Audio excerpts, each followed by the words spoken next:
भ्रम सिर्फ इसलिए है क्योंकि अज्ञानता है, अज्ञानता का अंधकार है, इसलिए भ्रम है, इसलिए फिर मैं उस भ्रम के आधार पर दीवारें बना लेता हूँ।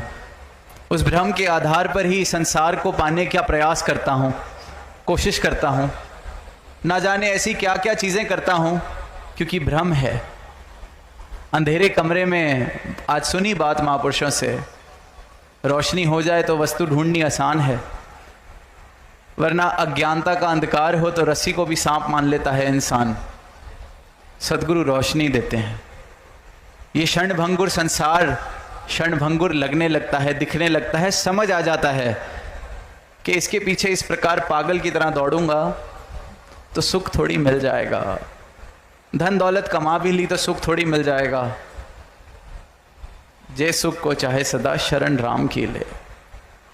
सदगुरु सिर्फ ये बात समझाते हैं, युगों युगों से यही बात इंसान को समझा रहे हैं कि सुख को चाहे सदा शरण राम की ले।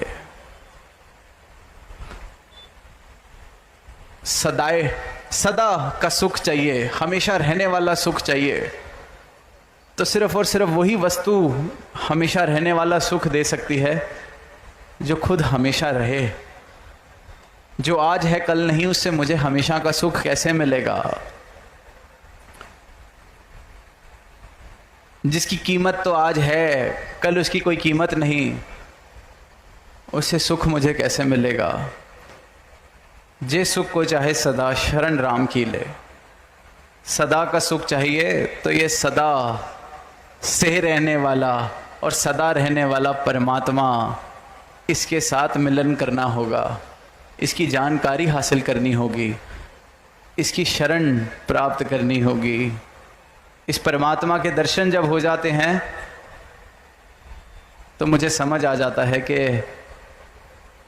तीन काल है सत्य तो मिथ्या है संसार, कि ये सत्य मुझे हासिल हो गया है, ये शाश्वत अविनाशी सत्ता मुझे हासिल हो गई है, इसके मुझे दर्शन हो गए हैं। सदगुरु ने इस परमात्मा को मेरी झोली में डाल दिया है।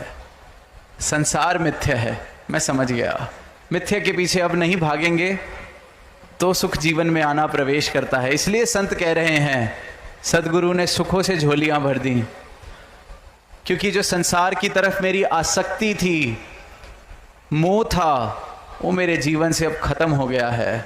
संसार का भी आनंद ले रहे हैं पर अनासक्त आसक्ति के भाव से, इतनी जोर से नहीं पकड़ा हुआ संसार को कि कभी हाथ से वो जो आज मुट्ठी में है कल निकल जाए तो दर्द हो। आराम से पकड़ा है, समझ आ गया है कि चलाईमान है, क्षणभंगुर है।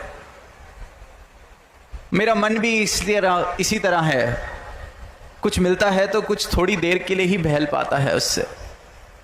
और संसार में हर चीज़ की कीमत बदल जाती है। आज कोई चीज़ बहुत मूल्यवान है, जब हासिल हो जाए तो उसकी कीमत ख़त्म। तो ये ऐसी चीज़ें जो समय समय पर हर थोड़ी देर में अपनी कीमत बदल लेती है, उससे सुख मिल कैसे सकता है? इसलिए बार बार कहा है कि जे सुख को चाहे सदा शरण राम की ले। और ये राम घट घट में समाया है, कण कण में समाया है, और इसी राम के दर्शन सतगुरु अपने ब्रह्म ज्ञान से कराते हैं। और जब इस राम के दर्शन हो जाते हैं तो भ्रम मिट जाते हैं, दीवारें गिर जाती हैं। अंधकार है, अज्ञानता है, इसलिए दीवारें हैं। दीवारें हैं अज्ञानता की वजह से। ये पता नहीं, घट घट में राम दिखता नहीं, कह तो रहा हूं पर दिख नहीं रहा। अगर दिख रहा होता तो फिर जात पात कैसे पूछते किसी की, ऊपर नीचे के भाव कैसे होते, ऊंच नीच के भाव कैसे होते, किसी को छोटा किसी को बड़ा कैसे देखते।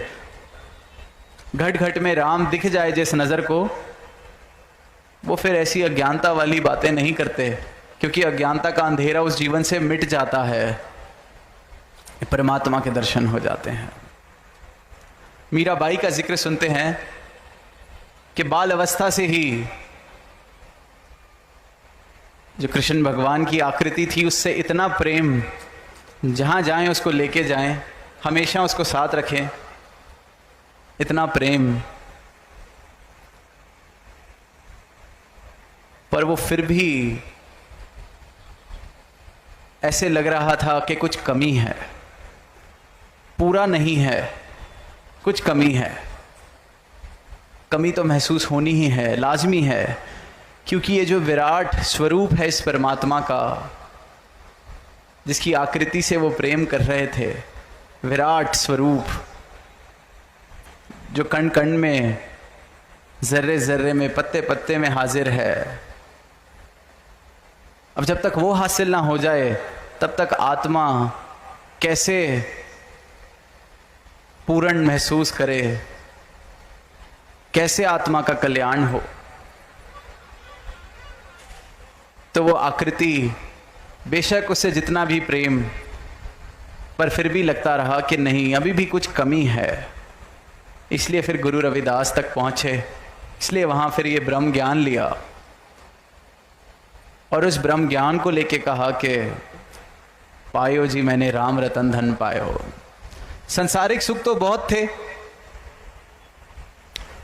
फिर भी सुखी नहीं महसूस कर रही थी।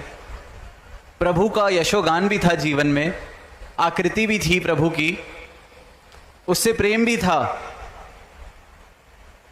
फिर भी अधूरे, फिर भी ऐसे लगा कि नहीं, प्यास अभी बुझी नहीं है। प्यास बुझ भी कैसे सकती है पानी का सिर्फ नाम लेने से? प्यास बुझ भी कैसे सकती है पानी के गुणगान करने से? पानी तो पीना पड़ेगा प्यास बुझाने के लिए।